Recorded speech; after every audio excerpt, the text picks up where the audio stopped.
दोस्तों subscribe button को दबा दें और घंटे की आकार के बेल घंटी को भी दबा दें ताकि हमारे नए वीडियो आपको लगातार मिलते रहें।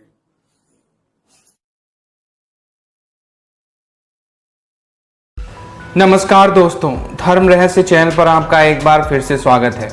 आज बात करेंगे एक अनुभव के बारे में, जो अनुभव हमें ये सिखाता है कि काम यानी कि सेक्स यानी कि सबसे बड़े जो 5 शत्रु हैं उनमें से एक बड़ा शत्रु, जिसकी वजह से जीवन में हमें बहुत सारी मुश्किलों का सामना करना पड़ता है।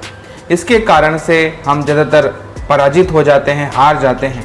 तो यहाँ पर जो कहानी है वो इसी आधार पे है आधारित कि जो भेजने वाले हैं उन्होंने ये बताया है और कहा है कि किस प्रकार से काम क्रिया की वजह से ही एक साधक जो है वो दूसरे साधक को पराजित कर पाया।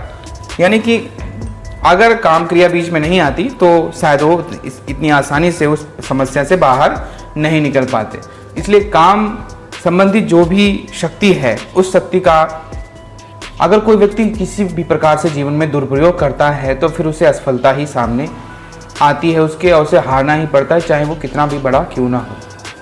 तो चलिए जानते हैं कि आखिर कैसी कहानी है इनकी और क्या इनके साथ जीवन में घटित हुआ है, ये क्या बताने की कोशिश कर रहे हैं।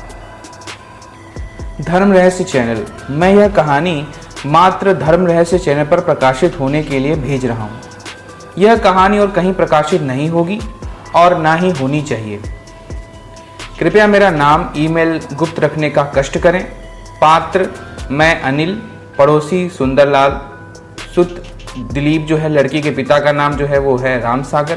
तो इनकी से जुड़ी हुई कहानी है और ये आपकी आज यानी कि 17 तारीख को 5:21 को। आगे पढ़ते हैं इनकी पत्र को कि इन्होंने आगे क्या कहा है। प्रणाम गुरुजी। गुरुजी मेरा नाम।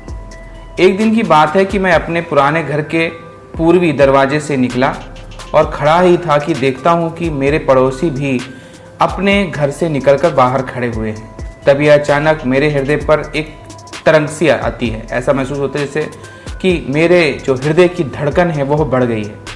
मैं काफ़ी परेशान हो गया। फिर मैंने अपने इष्ट की ओर ध्यान दिया और उनका ध्यान किया, किंतु कुछ ज़्यादा फायदा नहीं हुआ। फिर मैं दिमाग लगा करके ध्यान लगाने की कोशिश की तो ध्यान में जाकर देखा तो शायद मुझे ऐसा आभास हुआ और पता चला कि संबंधित व्यक्ति किसी तांत्रिक के पास गया था और मेरे ऊपर तांत्रिक क्रिया करवा दिया है।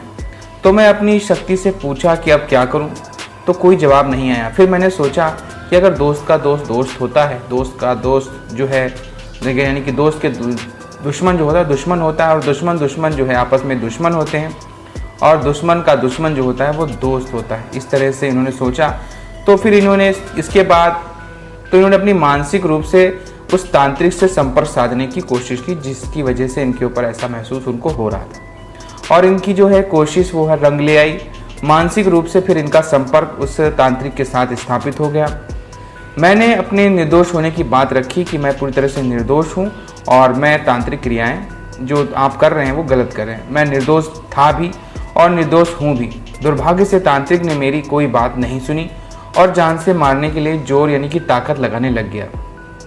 इसी बीच याद आया कि पड़ोसी सुंदरलाल जो है तांत्रिक को उसके पाप के कर्मों में मैं अगर फंसा दूं तो फिर कुछ न कुछ अवश्य ही कार्य हो सकता है। तो उन्होंने तांत्रिक को उसके पाप कर्म फंसाने के लिए सोचा और कुछ देर बाद उनको फिर याद आया कि एक सुंदरलाल का जो लड़का है जिसका नाम जो है दिलीप है, और बहुत सी लड़कियों के साथ जो है उसके शारीरिक संबंध है। तो फिर मैंने दिलीप को इस लोक में बेइज्जती शुरू करने की बात सोच ली और उसको शुरू किया।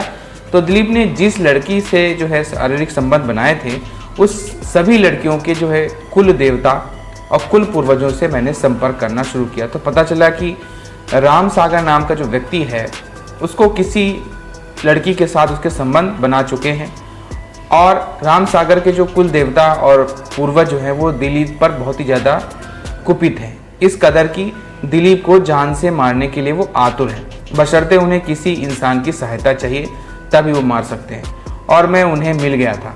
अब हमने दिलीप के पिता सुंदरलाल के तांत्रिक से संपर्क करके कहा कि यदि मेरे ऊपर तुम तंत्र प्रयोग करोगे तो मैं दिलीप को जान से मारने के लिए राम सागर के कुल देवता और पूर्वजों का प्रयोग कर दूंगा और तुम कुछ भी नहीं कर पाओगे। इतना सुनते ही तांत्रिक ने जो है घुटने टेक दिए। तो यहाँ पर मैं यही समझाना चाह रहा हूँ कि सेक्स जैसा कुकर्म जो है नहीं करना चाहिए। ऐसा करने से अपने आप खुद के जो है विनाश के लिए अपने दुश्मन को आप एक अच्छा सा मौका दे देते हैं और आप जिंदगी भर तड़पते रह जाते हैं। प्रतापगढ़ उत्तर प्रदेश से। तो यहाँ पर जो कहानी जो है इन्होंने बताई है वो इस प्रकार से है संक्षेप में कि एक ऐसा व्यक्ति जिसने जो है तांत्रिक प्रयोग किसी व्यक्ति के ऊपर किया, उसने अपने तांत्रिक प्रयोग से बचने के लिए उसके पास इतनी शक्ति शायद नहीं रही होगी। इसके कारण से उन्होंने सोचा कि क्यों ना मैं ऐसा कुछ करता हूँ या कुछ ऐसा पता लगाता हूँ जिसके माध्यम से मुझे ही पता चल जाए कि कोई कमी जो है निकल के आ जाए। तो उन्हें पता लगा कि जो व्यक्ति है उसके जो है दिलीप नाम का लड़का है, वो जो है उसके शारीरिक संबंध कई लड़कियों के साथ रहे हैं। तो उन सभी लड़कियों के जो कुल देवता हैं और कुल पूर्वक जो है उनसे जब संपर्क किया तो वो इस वजह से वो बहुत ज़्यादा नाराज़ है, वो जो कुल देवता है, और वो चाह रहे थे कि किसी भी प्रकार से जो है इसको दंड दिया जाए, क्योंकि वो इस लोक में नहीं आ सकते। इस कारण से वो सब नाराज़ बहुत सारे थे वो कुल देवता।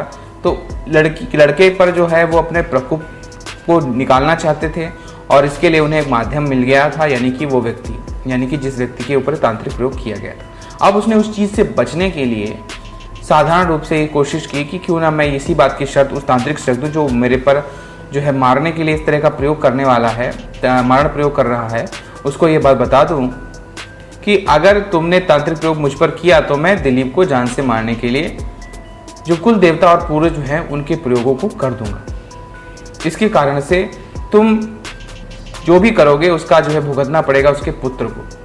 इसी वजह से उसने जो है तांत्रिक ने हाथ पैर छोड़ दिए और मतलब कि वो घुटने टेक दिए और कहा कि मैं अब यह कार्य नहीं करूँगा। इसकी वजह से बहुत बड़ा नुकसान हो जाता है उसके बेटे का। इस वजह से वो व्यक्ति भी चुप हो गया।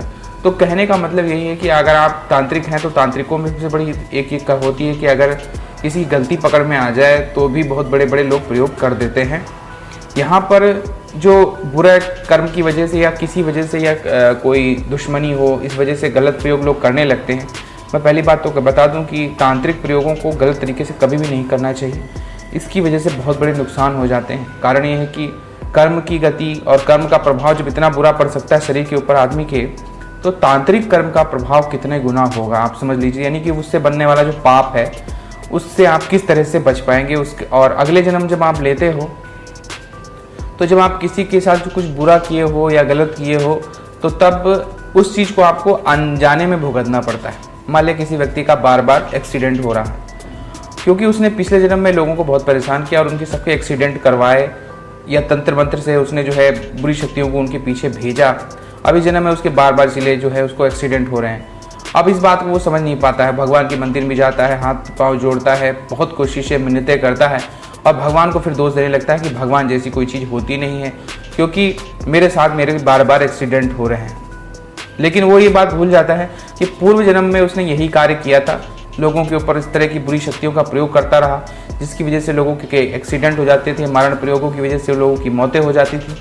इस वजह से उसे इस जन्म में बार बार उसके जीवन में एक्सीडेंट हो रहे हैं, यानी बार बार वो कहीं भी जाता है उसके साथ एक्सीडेंट होते रहते हैं। तो यही लोग नहीं समझ पाते हैं और फिर जो है ईश्वर को दोष देने लगते हैं क्योंकि हम कोई भी कर्म करते हैं वह कर्म फल वापस लौट के जरूर आता है। आज नहीं आएगा, कल नहीं आएगा, हो सकता है आपके इस जीवन में ही ना आए क्योंकि हो सकता है समय का चक्र में वो वापस आने में उसे देर लग जाए, तो वो अगले जन्म में आपके आ जाएगा। अगले जन्म की बात छोड़ दीजिए, कभी कभी वो और भी आगे के जन्मों की ओर चला जाता है। जैसे कि आपने देखा होगा धृतराष्ट्र अंधे थे, उन्हें अपने पिछले 100 जन्म याद थे और वो देखते हैं और सोचते हैं कि मैंने पिछले 100 जन्मों में ऐसा कोई पाप नहीं किया जिसकी वजह से मैं अंधा हो जाऊं। लेकिन जब वो बाद में पता करते हैं और वेदव्यास से उन्हें सारा ज्ञान प्राप्त होता है तो वेदव्यास जी उन्हें बताते हैं कि आपने 103 जन्म पहले अपने रथ से कुचलकर एक सर्प को मार डाला था, उसी के श्राप के कारण आप अंधे हैं। तो यहाँ पर कहने का मतलब ये है कि आप अपने जन्म कितने भी जन्म ले लीजिए लेकिन अपने किसी किए गए कर्म से कभी नहीं बच सकते हैं, चाहे वो कर्म कैसा भी हो। तो अगर आप इतना बुरा कर्म कर रहे हैं जिसे हम लोग शारीरिक संबंध बनाना कहते हैं, तो ये इससे बुरा तो कर्म कोई होता ही नहीं है। यानी कि बहुत सी आपने देखा होगा, इसका एक विशेष उदाहरण के रूप में मैं आपको समझाता हूँ। अगर आप ये सोचते हैं कि आप बहुत बलवान हैं, बहुत वीरवान हैं, और आपने कईयों के साथ में शारीरिक संबंध बना दिए, लड़कियों के साथ या स्त्रियों के साथ, उनको धोखा दे करके या किसी भी प्रकार से, तो हो सकता है कि फिर अगला जन्म आप एक स्त्री का रूप आप पाएँ और आपके साथ आपको जो है किसी बाज़ार में जो इस विशेष इसी कार्य के लिए होते हैं, वैश्या बाजार, उन्हें वहीं बेच दिया जाए और पूरी ज़िंदगी आप उसी देह व्यापार में लगे रहें, क्योंकि आपने पूरे जन्म में जो कर्म किए थे उस कर्म का कर्म फल इस जन्म में इस तरीके से आपको भुगतना पड़ेगा।